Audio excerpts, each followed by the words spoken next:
basic principles, prinsip-prinsip dasarnya law of attraction itu di catatan saya secara umum ada 4. Yang pertama, apa yang engkau pikirkan, itulah yang engkau dapatkan. Yang kedua, pikiranmu menentukan bagaimana hidupmu.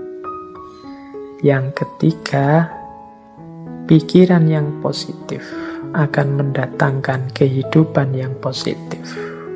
Dan yang keempat, pikiran yang negatif akan mendatangkan kehidupan yang juga negatif. Berarti law of attraction ini pertama-tama menyarankan kita untuk memperhatikan apa yang ada di pikiran kita. Isinya apa saja? Apakah isinya hal-hal yang positif ataukah isinya hal-hal yang negatif? Kalau isinya hal-hal yang positif, insya Allah hidup kita juga akan berwujud positif.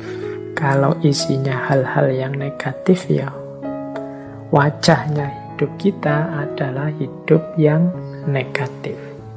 Nah, ini masing-masing kita yang bisa ngerti. Coba ditengok deh. Atau mungkin manifestasi pikiran kita hari ini mungkin di status-status yang kita buat, obrolan-obrolan dengan teman-teman kita hari ini. Coba kita muhasabahi, kita refleksi, banyak positifnya atau banyak negatifnya. Makanya agama itu menyuruh kita serba husnudzon, jangan suudzon. Husnudzon itu berarti mengisi pikiran dengan yang positif-positif. Maka hidup kita warnanya juga sesuai isi pikiran kita. Karena husnudzon, ya hidupnya jadi husn. Husn baik. Kebalikannya, kalau suudzon, hidupnya juga akan termanifestasi jadi su. Pikirannya jelek, terus pikirannya negatif, terus curiga, terus ya sudah, hidupmu adalah hidup yang warnanya penuh kecurigaan. Hidup penuh kecurigaan itu kan hidup yang gelisah. Dari mana kegelisahan itu muncul? Engkau sendiri yang menciptakan. Dengan suudzonmu tadi, prasangka burukmu tadi. Coba tadi kamu prasangka baik, hidupmu jadi tenang. Dari mana ketenangan itu datang? Ya engkau ciptakan sendiri tadi, karena engkau suudzon. Ya bayangkan ya mudahnya, misalnya kalian mau naik kendaraan umum, naik bis atau kereta. Itu kalau pikiranmu serba prasangka buruk, jangan-jangan nanti dicopet, jangan-jangan nanti di tengah jalan keretanya tabrakan mogok, jangan-jangan pikirannya jelek terus. Maka kalian tidak akan bisa menikmati perjalanan. Sepanjang jalan mungkin kamu gelisah, ini jangan-jangan nabrak, jangan-jangan nanti ketemu orang jahat, jangan-jangan tidak tenang perjalananmu. Dari mana ketidaktenangan itu datang? Ya kamu awali dari pikiranmu sendiri tadi. Tapi coba engkau husnudzon, jadi pikiran yang bersih, tidak curiga, yakin dengan kenyamanan, keamananmu, ya perjalananmu nyaman. Tadi kalau di rumus teori vibrasi tadi, ya kenyamanan, keamananmu akan menarik sekelilingmu, frekuensinya juga jadi nyaman, jadi aman. Tapi kecurigaan, kegelisahanmu juga akan melahirkan kecurigaan, kegelisahan di sekelilingmu. Hidupnya jadi tidak nyaman. Nah, ini basic prinsipnya, mudahnya penjelasannya begitu. Jadi kalau kita isinya negatif-negatif saja, ya energi negatif yang kita tarik dalam hidup. Pandemi ini kan melahirkan jutaan gagasan negatif. Mungkin lebih dari itu, saya sebutnya jutaan, jangan-jangan puluhan juta atau ratusan juta seluruh dunia. Bayangkan energi negatif yang lahir dari jutaan pikiran yang negatif. Sakitnya sama. Tapi kalau kita hadapi dengan optimis atau dengan pesimis, itu kan kesannya, rasanya beda. Itu the law of attraction. Semakin negatif isi pikiran kita, ya semakin keruh hidup kita. Asalnya ya kita sendiri yang mengundang kekeruhan itu. Makanya ada quotes dari Napoleon Hill. Napoleon Hill ini juga tokoh spiritualis yang sering juga menulis buku-buku coraknya self-improvement atau self-help. Dia bilang begini, keep your mind fixed on what you want in life, not on what you don't want. Ini beliau ngasih tips, simpanlah di kepalamu, isi saja dengan apa yang engkau inginkan, bukan apa yang tidak engkau inginkan. Contohnya misalnya tadi ya, mau naik kendaraan umum, kereta atau pesawat. Niatnya apa? Saya naik pesawat semoga aman. Ini lebih positif daripada saya niat naik pesawat semoga tidak tabrakan. Nah, ini kata-kata tidak bertabrakan ini oleh Napoleon Hill disebut negatif. Jadi mending kita pakai kalimat yang positif untuk menghadirkan tadi energi dan vibrasi yang positif. Jadi simpanlah hal-hal yang positif di kepala, bukan hal yang negatif. Begitu kita, misalnya hari ini ada pandemi, ya mari kita berdoa semoga kita sehat.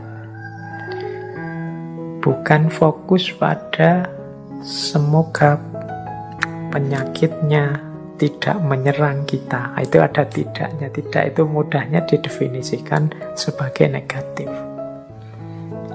Nah, negatif-negatif ini ya akan berkumpul energinya di sekeliling kita.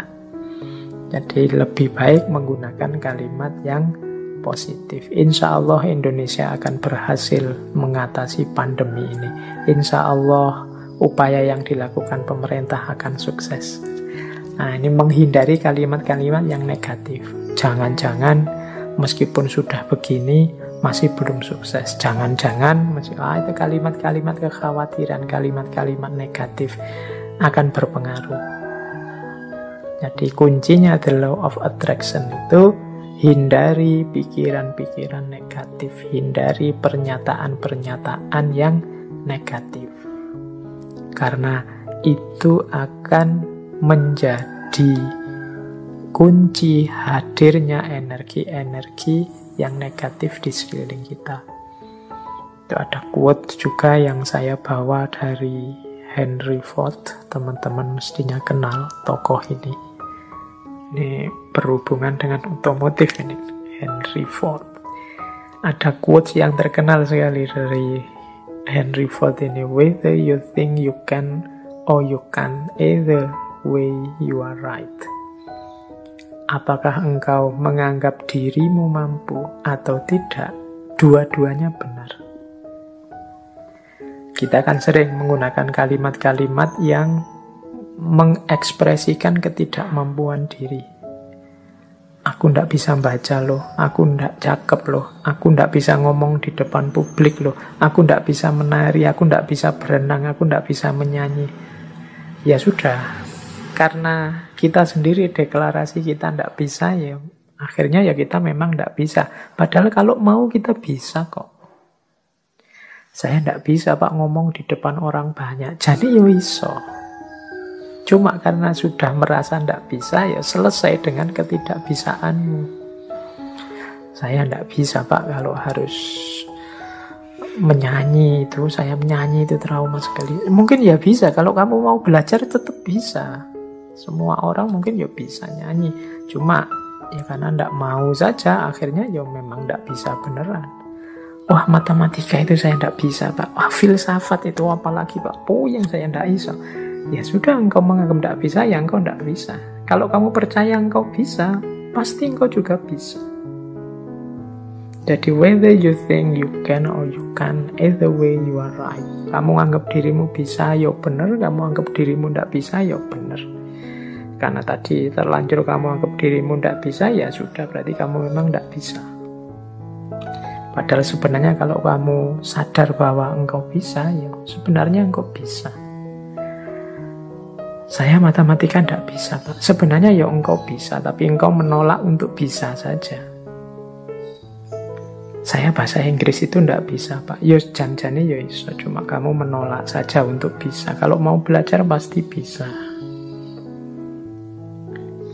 Oke, jadi ini contoh bagaimana pikiranmu menentukan hidupmu. Karena tadi kamu sudah merasa ndak bisa, ya wes, memang akhirnya engkau ndak bisa beneran dalam kenyataannya. Karena engkau merasa ndak mampu filsafat, ndak mampu matematika, ya sudah, berarti titik di situ memang kalian ndak bisa dan ndak mampu. Padahal kalau kalian mau, ya tetap mampu. Ini Henry Ford. Makanya menurut saya gunakan kalimat-kalimat yang lebih positif. Apalagi teman-teman ini yang guru ya, yang punya murid, punya anak didik, entah di level apapun, apalagi yang masih dalam upaya pembentukan SD, SMP, TK, PAUD. Ini kan hindari kalimat-kalimat yang negatif. Masukkan dalam isi kepala anak-anak kita itu hal-hal yang positif, yang membentuk dirinya secara positif, yang penuh harapan, yang penuh keyakinan akan masa depannya, yang menumbuhkan potensi-potensi tersembunyinya. Yakinkan bahwa mereka bisa apapun yang mereka inginkan, kalau mereka mau. Jadi itu prinsip the law of